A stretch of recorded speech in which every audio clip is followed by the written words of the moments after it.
ছাত্ৰ ছাত্ৰীসকল, আজি আমি ৯ নম্বৰ অধ্যায়ৰ অনুশীলনী আৰম্ভ কৰিম আৰু অনুশীলনী আৰম্ভ কৰাৰ আগতে তোমালোকক পৰীক্ষাত সঘনাই আহি থকা এটা প্ৰশ্ন উদাহৰণ ২ তোমালোকৰ কিতাপত চাবা এটা প্ৰশ্ন আছে উদাহৰণ ২ সেই উদাহৰণটো তোমালোকক আজি মই বুজাই দিম। এইটো কাৰণেই মই এক্সট্ৰাকৈ অংকটো আকৌ তোমালোকক বুজাই কৰি দিব লগা হৈছে, কাৰণ পৰীক্ষাত এই অংকটো প্ৰায়ে আহে, হয় উপপাদ্যটো নহ'লে এই উদাহৰণটো, তাৰ ভিতৰত কোনোবা এটা পৰীক্ষাত আহে। সেইবাবে তোমালোকক মই উদাহৰণৰ অংকটো প্ৰথম বুজাই দিম, কেনেকৈ কৰিব লাগিব লিখিব লাগিব, তাৰপিছত আমি অনুশীলনী আৰম্ভ কৰিম। অনুশীলনী আজি মাত্ৰ মই এটা অংক তোমালোকক কৰি দিম, ঠিক আছে। এইটো হ'ল তোমালোকৰ কিতাপত থকা উদাহৰণ ২ প্ৰশ্নটো মই ইয়াত পঢ়ি লওঁ, খালি প্ৰমাণটো আমি কেনেকৈ কৰিম সেইটো বেলেগকৈ অলপ দেখুৱাম। ইয়াত প্ৰমাণটো একেটাই, খালি লিখাৰ ষ্টাইলটো যিহেতু অলপ বেলেগ, গতিকে সেইটো মই তোমালোকক ইয়াৰ পিছত দেখাম। প্ৰথম প্ৰশ্নটো বুজি লোৱা। এটা ত্ৰিভুজ আৰু এটা সামান্তৰিক যদি একে ভূমিৰ ওপৰত আৰু একে সমান্তৰালৰ মাজত থাকে, তেন্তে দেখুওৱা যে ত্ৰিভুজটোৰ কালি সামান্তৰিকটোৰ কালিৰ আধা হ'ব। তাৰমানে একডাল ভূমি, ইয়াত চিত্ৰটোত তোমালোকক মই বুজাই দি লওঁ আগতে।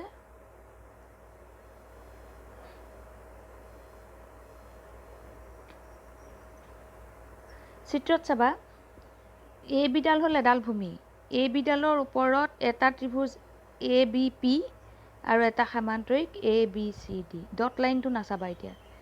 এই দুটা এটা সামান্তৰিক আৰু এটা ত্ৰিভুজ ক'ত আছে? এ বি ভূমিৰ ওপৰত আছে দুয়োটা, আৰু দুয়োটাই কিহৰ মাজত আছে?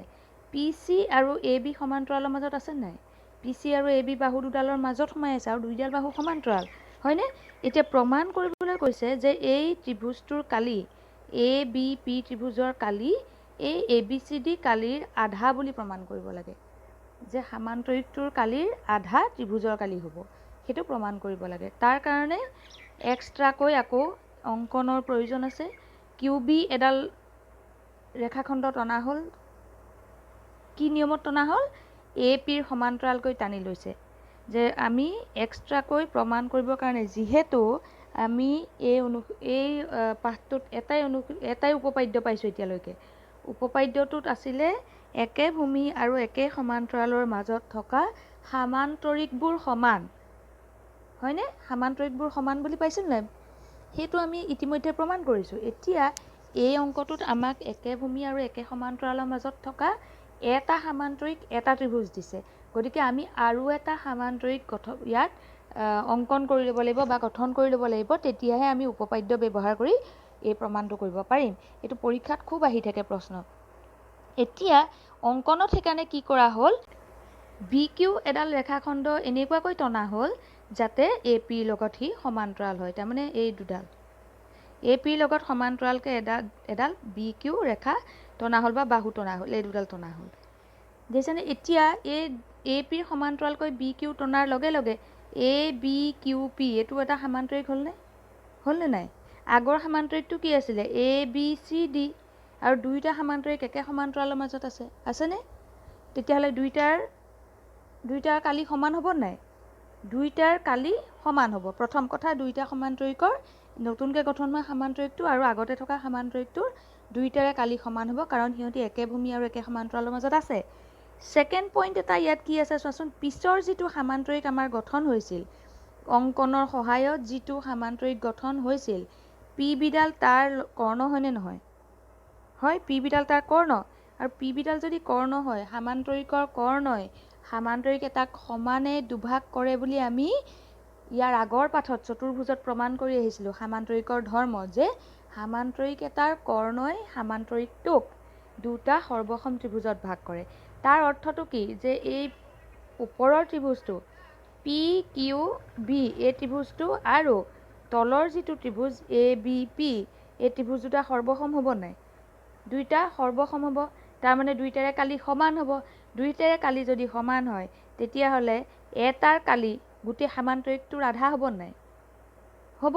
তাৰমানে এ বি পি ত্ৰিভুজৰ কালি এই যিটো ৰঙা চিন থকা যিটো সামান্তৰিক আছে, সেই সামান্তৰিকটোৰ কালিৰ আধা হ'ব, কাৰণ সমানে দুভাগ হৈ গ'ল নহয় ত্ৰিভুজ। সামান্তৰিকটো সমানে দুটা ত্ৰিভুজত ভাগ হোৱা মানে কি? প্ৰতিটো ত্ৰিভুজৰ কালি সমান হ'ব, সামান্তৰিকটোৰ কালিৰ আধা হ'ব। তেতিয়াহ'লে আমি উপপাদ্য মতে আকৌ এই আৰম্ভণিৰ সামান্তৰিকটো আৰু নতুনকৈ গঠন হোৱা সামান্তৰিকটো এই দুটা আকৌ কালি সমান পাইছিলোঁ। তেতিয়াহ'লে এই ত্ৰিভুজটোৰ কালি ABP ত্ৰিভুজৰ কালি আৰম্ভণিতে থকা সামান্তৰিকটোৰ কালিৰো আধা হ'ব। কথাটো ভালকৈ বুজি পাইছে নাই? মই কোৱা কথাখিনি যদি বুজি পোৱাত অসুবিধা হৈছে, অংকটো আমি যেতিয়া প্ৰমাণটো লিখিম তেতিয়া মই তোমালোকক আকৌ এবাৰ অলপ উনুকিয়াই দিম, তোমালোকে ভালকৈ বুজিবলৈ চেষ্টা কৰিবা। ঠিক আছে? এতিয়া চাবা, মই উদাহৰণ 2 প্ৰশ্নটো লিখা নাই, তোমালোকে সেইটো লিখি ল'বা আৰু এইটো বহীত কৰি ল'বা। চিত্ৰটো আঁকি লৈছোঁ। বিশেষ সূত্ৰত কি লিখিম যে আমাক কি দিছিলে, প্ৰশ্নটোত আমাক কি দিছিলে, এটা ত্ৰিভুজ আৰু এটা সামান্তৰিক। গতিকে ত্ৰিভুজটোৰ নাম ABP আৰু সামান্তৰিকটোৰ নাম ABCD, হয়নে? এই ত্ৰিভুজটো আৰু এই সামান্তৰিকটো ক'ত আছে? একে ভূমি AB আৰু একে সমান্তৰাল বাহু AB আৰু PCৰ মাজত আছে। AB আৰু PC সমান্তৰাল, এই সমান্তৰাল বাহু দুডালৰ মাজত এই ত্ৰিভুজটো আৰু সামান্তৰিকটো আছে। ঠিক আছে? এতিয়া প্ৰমাণ কি কৰিব লাগে? প্ৰমাণ কৰিব লাগে যে ABPৰ কালি, ত্ৰিভুজ ABPৰ কালি ABCD সামান্তৰিকৰ কালিৰ আধা। এতিয়া আমি অংকনত কি লিখিছোঁ? APৰ সমান্তৰালকৈ BQ অঁকা হ'ল যাতে ABQP এটা সামান্তৰিক হয়। নতুন এটা সামান্তৰিক আমি আৰু গঠন কৰি ল'লোঁ ABQP। ঠিক আছে এইখিনিলৈকে? এতিয়া প্ৰমাণটোলৈ যাম। প্ৰমাণটো বুজাওঁতে মই আকৌ চিত্ৰটো অলপমান লগত কৈ যাম বাৰু, তোমালোকৰ যাতে অসুবিধা নহয়। কেনেকৈ ষ্টাৰ্ট কৰিছোঁ চাবা। অংকন মতে ABCD আৰু ABQP, তাৰমানে ABCDটো আছিল আৰম্ভণিৰ প্ৰশ্নত দিয়া সামান্তৰিকটো। ABQP আমি এক্সট্ৰাকৈ অংকন কৰি এটা নতুন সামান্তৰিক গঠন কৰি ল'লোঁ এডাল বাহু আঁকি পেলাই। গতিকে এই সামান্তৰিক দুটা একে ভূমি AB আৰু একে সমান্তৰাল AB আৰু PCৰ মাজত আছে, হয়নে? চিত্ৰত তোমালোকে দেখিছা যে যেনেকৈ সামান্তৰিকটো আৰু ত্ৰিভুজটো একে ভূমি আৰু একে সমান্তৰালৰ মাজত আছিল, একেধৰণে নতুনকৈ গঠন কৰা সামান্তৰিকটো আৰু প্ৰথমৰ সামান্তৰিক দুয়োটাই একে ভূমি AB আৰু একে সমান্তৰাল AB আৰু PCৰ মাজত আছে। এতিয়া তেতিয়াহ'লে উপপাদ্য মতে আমি কি লিখিব পাৰোঁ? দুয়োটা সামান্তৰিকৰ কালি সমান। আমি ইতিমধ্যে উপপাদ্যত প্ৰমাণ কৰি আহিছোঁ যে একে ভূমি আৰু একে সমান্তৰালৰ মাজত থকা সামান্তৰিকবোৰৰ কালি সমান হয়। গতিকে এইটো আমি উপপাদ্যৰ পৰা লিখিলোঁ যে কালি ABCDৰ কালি সমান ABQPৰ কালি। এইটো 1 নম্বৰ দি ৰাখি থলোঁ। আকৌ চিত্ৰত আমি দেখিছোঁ যে ABQP সামান্তৰিকৰ PB কৰ্ণ। গতিকে সামান্তৰিকৰ কৰ্ণৰ ধৰ্ম মতে কি পাম? দুটা ত্ৰিভুজ সৰ্বসম পাম। কি কি? PAB আৰু BQP, হয়নে নহয় চোৱা? PB কৰ্ণই যেতিয়া সামান্তৰিকটোক দুটা ভাগত ভাগ কৰিব, তেতিয়া এইফালে PQB ত্ৰিভুজ, হয়নে? এই ত্ৰিভুজটো আৰু ABP ত্ৰিভুজ, এই ত্ৰিভুজটো, এই দুটা ত্ৰিভুজ সৰ্বসম হ'ব। সেই কথাটোকে লিখিছোঁ, হয়নে? গতিকে সেই দুটা ত্ৰিভুজ সৰ্বসম হ'ল, হয়নে? যদি ত্ৰিভুজ দুটা যদি সৰ্বসম হয় তেতিয়াহ'লে সিহঁতৰ কালি সমান হ'ব। আমি আগতেই পাইছোঁ যে সৰ্বসম ত্ৰিভুজৰ কালি সমান, আমি আগত পাই আহিছোঁ ত্ৰিভুজৰ পাঠটোত। গতিকে সৰ্বসম ত্ৰিভুজৰ কালি সমান, আৰু তেতিয়াহ'লে এই দুটা ত্ৰিভুজৰ কালি যদি এটাৰ লগত আনটো সমান, তেতিয়াহ'লে প্ৰত্যেকৰে কালি কিমান হ'ব? সামান্তৰিকৰ কালি আধা হ'ব। কোনটো সামান্তৰিক? যিটো সামান্তৰিকক PBয়ে দুভাগ কৰিছিলে। গতিকে ABQP সামান্তৰিকৰ কালিৰ আধা হ'ব এই ত্ৰিভুজ দুটাৰ কালি। এতিয়া আমাক দুইটা ত্ৰিভুজ নালাগে, আমাক প্ৰশ্নটোত অকল PAB ত্ৰিভুজটোহে লাগে। প্ৰমাণ কৰিবলৈ এইটো ত্ৰিভুজৰ ক্ষেত্ৰতহে কৈছে, PAB ত্ৰিভুজৰ কথাহে লাগে। সেইকাৰণে আমি কি কৰিলোঁ? ত্ৰিভুজ PAB সমান, এইকণ আমাক নালাগে এতিয়া, গতিকে এইটো লিখি দিলোঁ, হাফ অফ কালি ABQP। আকৌ হাফ অফ কালি ABQPৰ হাফটো একে থাকক। ABQPৰ কালি মানে ABCDৰ কালি নহয় জানো? 1 নম্বৰত 1ৰ পৰা কি পাইছোঁ? ABCDৰ কালিৰ সৈতে সমান ABQPৰ কালি। গতিকে ABQPৰ কালি বুলি য'ত লিখিছোঁ তাত আমি ABCDৰ কালি বুলি লিখি দিব পাৰোঁ। তেতিয়াহ'লে আমি কি পালোঁগৈ আল্টিমেটলি? যে ABP ত্ৰিভুজৰ কালি সামান্তৰিকটোৰ কালি আধা হ'ব। অৰ্থাৎ আমি প্ৰমাণ কৰিলোঁ যে একে ভূমি আৰু একে সমান্তৰালৰ মাজত থকা ত্ৰিভুজৰ কালি সামান্তৰিকটোৰ কালিৰ আধা হয়। ঠিক আছে? এতিয়া আমি অনুশীলনী 9.2ৰ প্ৰথম অংকটো চাম। প্ৰথম অংকটোত এটা চিত্ৰ দিছে, তলত আছে চিত্ৰটো দি দিছোঁ মই, চিত্ৰ 9.15। এই চিত্ৰটোত ABCD এটা সামান্তৰিক, ABCD এটা সামান্তৰিক। ঠিক আছে? এই লম্ব DC, তাৰমানে এইডাল DCৰ ওপৰত লম্ব, আৰু CFডাল ADৰ ওপৰত লম্ব। এতিয়া মান দিছে AB, AE আৰু CFৰ মান দি পেলাই AD মান উলিয়াব কৈছে। উন্নতি দুডালৰ মান দি দিছে। এই লম্ব মানে উন্নতি দেই বা উচ্চতা, এই আৰু CF লম্ব হয়নে নহয়? লম্ববোৰ সদায় মানে সামান্তৰিকৰ শীৰ্ষবিন্দুৰ পৰা বিপৰীত বাহুত টনা যিবিলাক লম্ব, সেই লম্ববোৰক উচ্চতা, সামান্তৰিকটোৰ উচ্চতা বা উন্নতি বুলি কোৱা হয়। সাধাৰণতে উচ্চতা শব্দটো ব্যৱহাৰ কৰা হয়। গতিকে এই উচ্চতাৰ দুডালৰ মান দিছে, DC বাহুৰ মান দিছে, এতিয়া AD বাহুৰ মান, AB বাহুৰ মান দিছে আৰু AD বাহুৰ মান উলিয়াব কৈছে। DC বাহুৰ মান দিয়া নাই, কাৰণ DC বাহুৰ মান কিমান হ'ব?